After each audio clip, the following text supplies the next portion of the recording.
बारिश तेज़ हो गई है, तो जहाँ हम वॉक करते हैं शेड के नीचे, ये झूलों वाली जगह पर अगर आपने भी बच्चों को झूले दिलाने हैं तो पार्क में आएं और ये देखें झूले बच्चों वाले। बच्चों को एंजॉय करवाना है तो इन झूलों पर आकर एंजॉय करवाओ। ये देखो, ये देखो, ये बच्चों के झूले लगे हुए हैं। खुद भी एंजॉय करो आकर और बच्चों को भी एंजॉय करवाओ।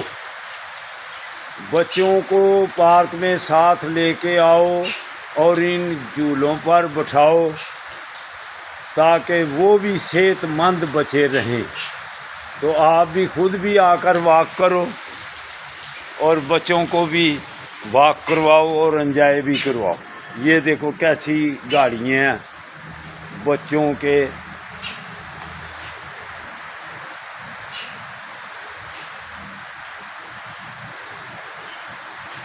ये देखो बच्चों के लिए कैसे कैसे बेहतरीन झूले लगे हुए हैं। ये देखो।